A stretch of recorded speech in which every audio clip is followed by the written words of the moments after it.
Well, happy August, Wings fans. We're getting closer and closer to hockey season as each day comes and goes before you know it. Training camp will open, preseason games will take place, and the regular season will get off and running in mid-October. We're joined now for a little midsummer chat by Kalamazoo Wings head coach Nick Bootland to provide us a bit of an opportunity to talk about where the Wings stand right now with a couple of player signings in the books, what we can look forward to, a big affiliation announcement that took place a few weeks back. So, Nick, let's start with that, the affiliation agreement. It was a one-year deal with the Vancouver Canucks after shacking up with the Tampa Bay Lightning for a season last year. What was the reason for change? What was the reason for looking for a new suitor and then eventually going back to Vancouver, where there is a rich history? The Wings and Canucks were affiliated in the 80s, and then for a long time under your direction for, 5 or 6 straight years there in the mid-2000s. So what was the reason for looking for a change and then executing that change with Vancouver? I think the biggest thing is, in the wish list for us, is we want to be a partner, and we want to be a part of as much as we can be as the little fish. You know, we know that we're the third level team for them. We want to be helping their players develop, and we want to be part of that process. We want players to be familiar with us. We want them to understand that in this salary cap world at the NHL level and at our level, that you need to groom players from within. You know, their draft picks have to be successful for them. The more draft picks that they get to the National Hockey League, the more likely are they to have success. So we want to be part of that process. We want to have a synergy from organization to organization. And, we talked about other organizations we felt were doing that really well with a good partnership during the process. The reason for it was, Tampa Bay was looking for something closer to Syracuse. They were exploring that option. We were sort of ended up going to be plan B, and that wasn't a comfortable feeling. So we started to look, and really that's my responsibility here in Kalamazoo, and there's not really many coaches that's their responsibility. So I'm fortunate that I get to go through that process and start making the phone calls to put the contract together, and really that's how it works. And a one-year deal was just because we wanted to get things done quickly, but we're hoping that this partnership can grow and continue to grow for years to come, so that we can have that from year to year, and we can make tweaks. And you can see, as in year one with some teams, the communication level's not there, and there's things that could be better. We feel that because we've had a past history with Vancouver, that we're in an optimal situation. We have some familiarity. We're working really closely with Pat Conacher, who's helped us in the past. John Weisrod will be a little bit not much as involved as he was in the past. They've sort of assigned Ryan Johnson, who's new to this, and Ryan Johnson has sort of leaned on Pat and I to ask us what we feel works best because of our experience at this level. So we're truly excited about that. And, I'm going to be part of Penticton. I'm going to go up there and be part of their rookie camp up there against those teams that they're playing.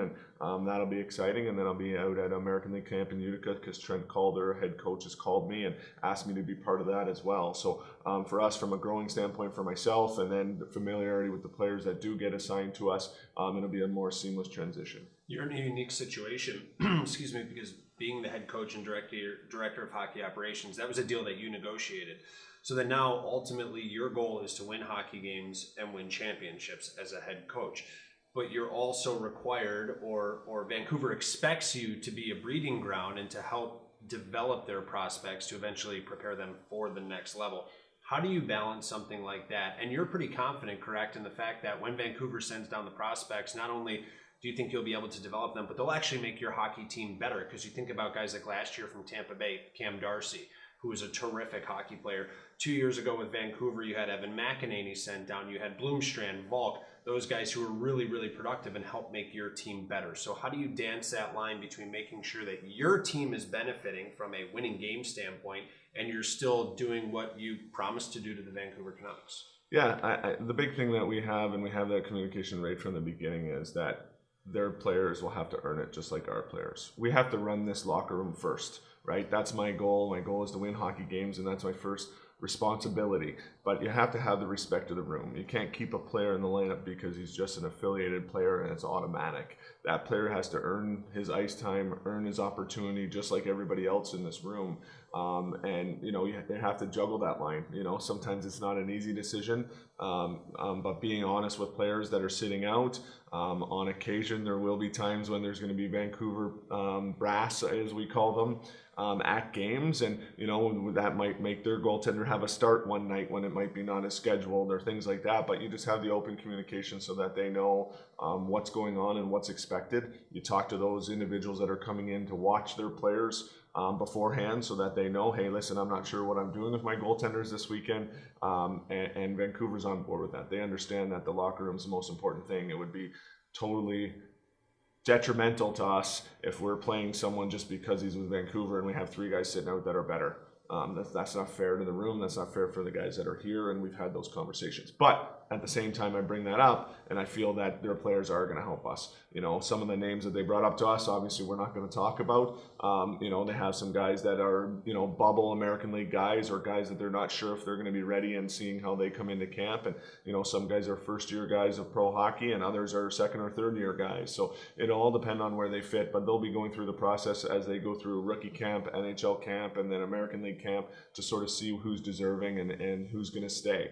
One of the things that I think we'll see this year is a little more traffic up and down when it comes to that, because of the fact that they're really interested in not having guys sit out for long periods of time. And there's been a little bit of past history where a guy might sit in the American Hockey League for 3 weeks and not play a game, where they'd like a player to maybe come down here and even if it's just for a weekend, come and help us, and then be recalled back up so that he is prepared for that American League game when he gets the call. So you mentioned that there's going to be more movement this year, or you anticipate more movement this year as far as players bouncing from the American League to the ECHL, hopefully even the National Hockey League, which would be really terrific. But how many players do you anticipate getting from Vancouver, from Utica? You mentioned you won't go into specifics that much, but people usually want to know how many players they can anticipate seeing as the year goes on that will wear a Kalamazoo Wings sweater. Last year, you think of the staples, really it was Nick Riopel, the only person who was here from start to finish, a representative of that Tampa Bay and Syracuse organization. You had Brian Hart jump up and down, Adam Comrie for 4 games all year, and then Cam Darcy in the second half of the season and into the playoffs. So what do you anticipate seeing as far as numbers go? And do you believe that the movement that we'll see will still let players stay here long term, or do you think it'll be the same guys bouncing up and down as the season progresses? I think part of that question, it'll depend on the player and where he's at. The number wise, we're probably looking at somewhere between 4 and 6 players, counting a goaltender, in that range of individuals. But that's if they're healthy, right? So you never know what the health of Vancouver is going to be. You never know what the health of Utica is going to be. Well, last year Vancouver had a mumps outbreak, which right. It was moving all around. That's right. So they had a ton of movement. So you never know what it's going to bring. You always prepare to try and build your team without them, without your affiliation, to try and be the best team you can be that way, first of all, and then you sort of slot players in as they come in, and the number is there and it's been discussed, but the number is very loose, and constant reminders of how that can change and how quickly it can change. So, and then is it going to be the same players? That sort of goes back to what I was saying before of, it depends on the player, and I feel that they want to use us even more for some of our ECHL guys too, so if there's someone who's playing really well, they want to treat it as, let's use Kalamazoo as the breeding ground,